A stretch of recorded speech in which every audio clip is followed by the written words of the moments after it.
ఇలాంటి వాళ్ళందరినీ ఆ, చాలా కంపెనీస్ ఒక 10,000 15,000 ఇచ్చి తీసుకుంటున్నారు. ఎస్, బేసిక్ గా ఎంప్లాయ్మెంట్ అవును, తక్కువ శాలరీస్ తో అయిపోతుంది. అవును, వాళ్ళ పని ఏంటి, బ్రోచెస్ పంచడమే కదా. ఇలా Yeah. మీకు చెప్పాను జనరల్ టాపిక్ లెవెల్. ఎస్, వాళ్ళ పని ఏంటి, రోడ్ మీద కూడా బ్రోచెస్ పంచడం, అందులో కాంటాక్ట్ నెంబర్ ఇస్తే ఎవరోసారి ఫోన్ చేయటం. సో ఎవరైనా ఫోన్ చేసి మాట్లాడి లేదు అక్కడికక్కడ ఈ ఏజెంట్ ఎవరైతే ఉన్నారో వాళ్ళు అడిగినా వాళ్ళ సబ్జెక్ట్ తెలియదు, అవును, ఏదన్నా కానీ మళ్ళీ ఆ నెంబర్కి కాల్ చేయాలి, తర్వాత ఆఫీస్కి వెళ్ళాలి, ఆ తర్వాత ప్రోడక్ట్ అంతా చెక్ చేసుకోవాలి. ఇదంతా పెద్ద ప్రాసెస్. కరెక్ట్. సో పెంచి పోషిస్తే కూడా కొన్ని కంపెనీలు అనుకోవచ్చు కదా ఇది. ఎస్, అవునండి. ఎందుకంటే కంపెనీస్కి ఏం కావాలి, లీడ్ జనరేషన్ కావాలి. ఎవరు ఒక 15,000 శాలరీ ఇస్తే అతను ఏం చేస్తాడు, మీరు అన్నట్టుగా బ్రోచర్స్ తీస్తూ ఉంటాడు, డిఫరెంట్ ఏరియాస్కి వెళ్ళి తిరుగుతూ ఉంటాడు, తిరిగేసి ఒక 10 నెంబర్లు తీసుకొచ్చేసి అక్కడ ఉండే వాళ్ళ మేనేజర్స్ అనుకోండి లేకపోతే లీడర్స్ అనుకోండి వాళ్ళకి ఇచ్చేసి ఆ కాంటాక్ట్స్ని వాళ్ళు ఫాలోఅప్ చేసి క్లోజ్ చేస్తారు బేసికల్గా.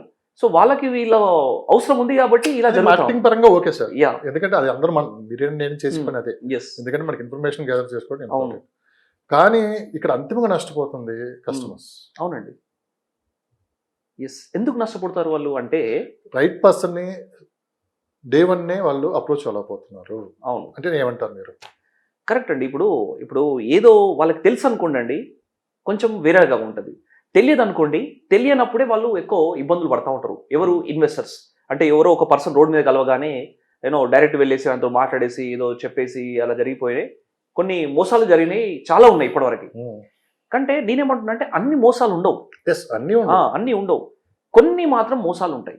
ఆ మోసాలని వీళ్ళు గుర్తించాలి, అది తెలుసుకోవాలి అసలు ఏంది. ఎగ్జాక్ట్లీ పాయింట్కి వచ్చేసారు. Yes, sir.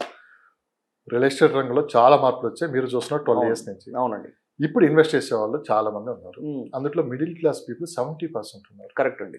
30% మార్కెట్ అనేది అది ఎప్పటికీ నడుస్తూనే ఉంటుంది. Yes. ఎవరిని అప్రోచ్ ఎవరో వాళ్ళకి అన్ని డీటెయిల్స్ అని పక్కా చేతిలో పెట్టుకుని వాళ్ళు ట్రేడింగ్ బిజినెస్ స్టార్ట్ చేస్తారు బేసిక్గా. Yeah. ఈ 30% పీపుల్ ఎవరైతే ఉంటారో మిడిల్ క్లాస్ పీపుల్ సరైన ఇన్ఫర్మేషన్ లేక, సరైన గైడ్లైన్స్ లేక, ఎలాంటి ఏజెంట్ని మీట్ అవ్వాలి, ఎలాంటి ఏజెంట్ని నమ్మాలి, ఆ ఏజెంట్ దగ్గర నుంచి మనం ఎలాంటి ఇన్ఫర్మేషన్ తీసుకోవాలి తెలియక చాలా మంది ఇక్కడే మోసపోతున్నారంటే మీరు ఏమంటారు?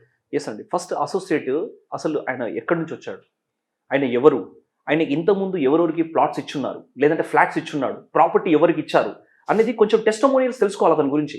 ఇమీడియట్గా ఒకరు కనబడగానే, లేదా ఆన్లైన్లో కనబడమో లేకపోతే ఆఫ్లైన్లో కనబడమో ఏదో జరిగిన తర్వాత ఈయన జస్ట్ బ్లైండ్గా నమ్మేశారు అనుకోండి, అప్పుడు 100% మీరు అన్నట్టుగా మోసానికి గురవుతూ ఉంటారు.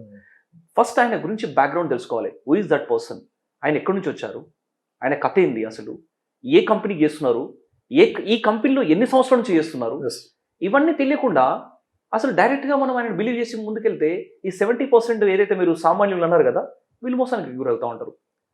ఈ సామాన్యులు ఎక్కువ మోసానికి గురవుతూ ఉంటారు జనరల్గా. ఈ మార్కెట్లో జరుగుతుంది ఇదే. సో వీళ్ళు ఏం చేస్తారంటే, వీళ్ళ దగ్గర కూడా ఒక తప్పు ఉందండి. ఎవరి దగ్గర, ఇన్వెస్టర్స్ దగ్గర. వీళ్ళు రైట్, పర్ఫెక్ట్ చెప్పారండి. వీళ్ళు ఎంతసేపు ఆఫర్స్, స్కీమ్స్ వీటి వెనుక పరిగెడతా ఉంటారు. వీటి వెనుక పరిగెడతా ఉంటే డెఫినెట్గా ఆ పరుగు అనేది అది పడిపోవడానికే కానీ అది ఎదగడానికి కాదు ఆ పరుగు అనేది. సో ఈ విషయాన్ని సామాన్యులు ప్రతి ఒక్కరు అర్థం చేసుకోవాలని గట్టిగా చెప్తున్నానండి నేను. ఇంకొక ప్రశ్న. సో ఏజెంట్ మనకు బ్రోచర్ ఇచ్చారు, కాంటాక్ట్ అయ్యాము. ఒకసారి మనకి కాంటాక్ట్ అయిన తర్వాత ఏజెంట్కి మనకు అవసరం లేదో ముందు ఎంక్వైరీ కోసం అయితే అడిగామండి. వీళ్ళు రోజు ఫాలోఅప్ చేస్తారు. అవునండి, ప్రతిరోజు ఫాలోఅప్ చేస్తారు. మేడం ఆఫర్ టైం అయిపోతుంది, ఇది రకరకాలుగా చెప్తారు.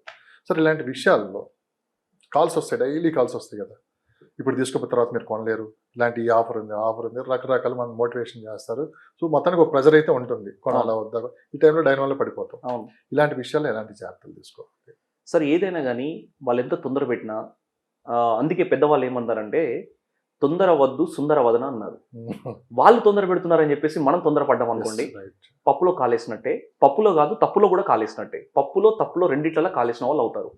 సామాన్యులు ఏం చేస్తారు సార్, జనరల్గా వాళ్ళు కష్ట జీవితంతో ముందుకు వస్తూ ఉంటారు. కష్ట జీవితంతో అంటే వాళ్ళు హార్డ్ అండ్ మనీని తీసుకొచ్చి ఒకరిని నమ్మి పెడతా ఉన్నప్పుడు మరి ఎన్ని జాగ్రత్తలు తీసుకొని నమ్మి పెట్టాలంటున్నా నేను. మీరు జాగ్రత్తలు తీసుకోకుండా కనుక ఏదో జస్ట్ వాళ్ళ అర్జెన్సీ క్రియేట్ చేసేసి, లేదా ఈ ఆఫర్ క్లోజ్ అయిపోతుందని, రేపటికి రేపు రేటు పెరుగుతుందని చెప్పేసి ఇలాంటివన్నీ అసోసియేట్ చెప్తా ఉంటారు జనరల్గా. తెలుసు కదా, మార్కెట్లో ఇదే నడుస్తుంది 100% అండి. ఇప్పటికి కూడా కొంతమంది ఫాలో అవుతారు, ఇదే స్ట్రాటజీ ఫాలో అవుతూ ఉంటారు. వాళ్ళని మనం తప్పట్టడానికి లేదు, వాళ్ళు ఏదో సేల్ చేయాలని వాళ్ళ టార్గెట్స్ ఇవన్నీ ఉంటాయి వాళ్ళకి. వాళ్ళ బిజినెస్ వాళ్ళు చేస్తున్నారు. బట్ వాళ్ళ బిజినెస్ వాళ్ళు చేస్తున్నా సరే, ఇప్పుడు ఎవరినైతే ఫాలోఅప్ చేస్తున్నామో ఆ పర్సన్ ఎక్స్పర్సన్ అనుకుంటే ఆ ఎక్స్పర్సన్ జాగ్రత్తలు తీసుకోవాలి కదా.